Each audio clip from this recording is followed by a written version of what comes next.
Every public space exists for a reason. Roads move people. Schools educate children. Parks provide safety and rest. When purpose is clear, society functions smoothly. When purpose becomes blurred, confusion follows.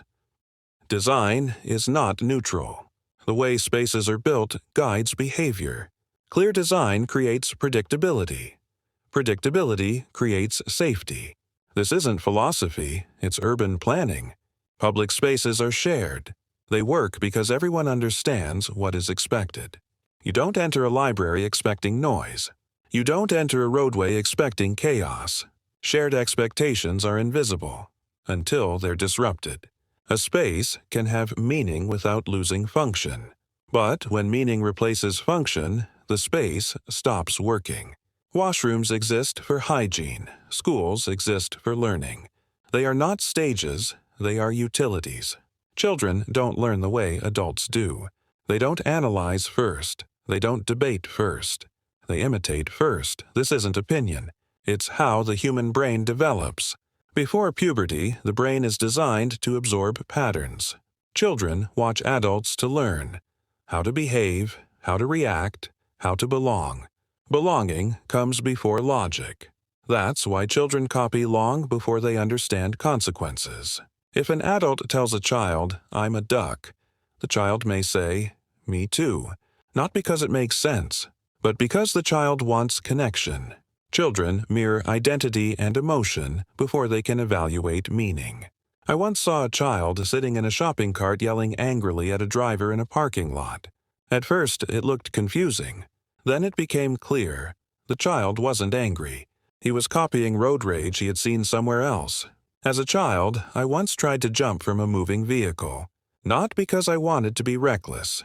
Because I had seen an adult do something similar. I didn't understand danger. I understood imitation. After that incident, the adults around me became more careful. They understood something important. Children don't need explanation to copy. They just need exposure. That's why adults instinctively adjust behavior around children. Public spaces are classrooms without teachers.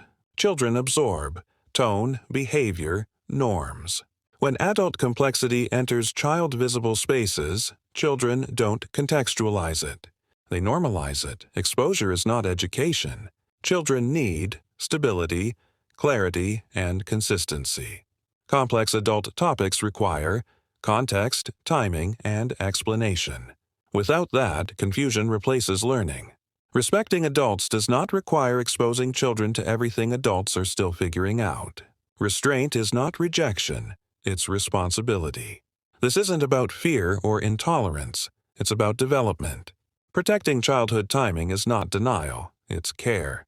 When society ignores how children learn, confusion increases, tension rises, and public trust erodes.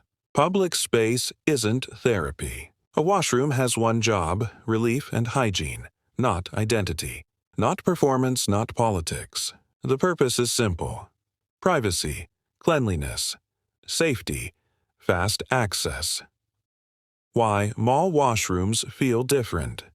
Family-style all-gender washrooms can be designed well, but multi-stall, shared access all-gender washrooms in a busy mall can feel awkward for some families, especially with kids, because it mixes strangers of different sexes in a tight space. It increases discomfort and vigilance, and for many women, it raises safety concerns even if most people are harmless. Yorkdale Mall explicitly lists shared access all-gender washrooms. Canada. So the debate isn't, should people have safe access? The debate is, how do we design access without reducing safety and comfort for others? When people feel uneasy in public spaces, it's often dismissed as intolerance. But discomfort often comes from uncertainty. Uncertainty about expectations, boundaries, and safety. Humans are wired to seek predictability. Safety is not a feeling.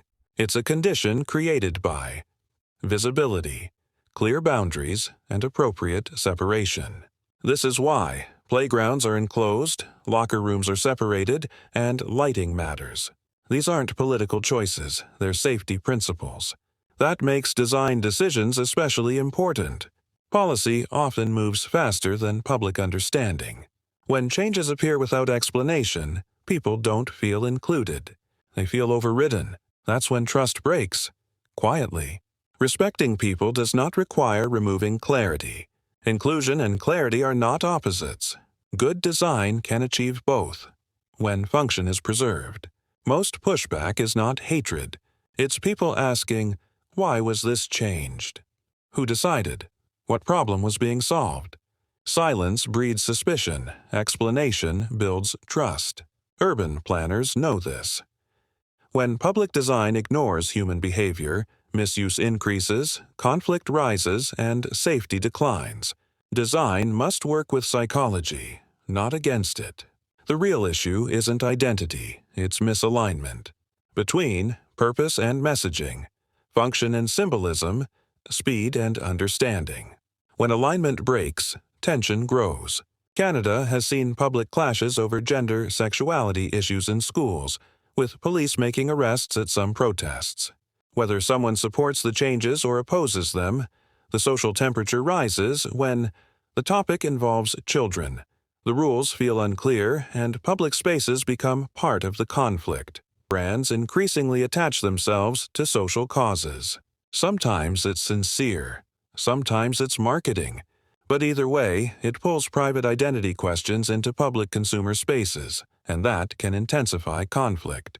Example of public controversy around drag events at venues including Boston Pizza appears in public records and reporting. What works is clear function, transparent reasoning, gradual change, and honest dialogue. People can adapt when they're respected enough to be informed. Public spaces hold society together. When they feel predictable, people feel safe. When they feel confusing, people withdraw. This isn't resistance to people. It's resistance to chaos. Clarity isn't exclusion. It's cohesion.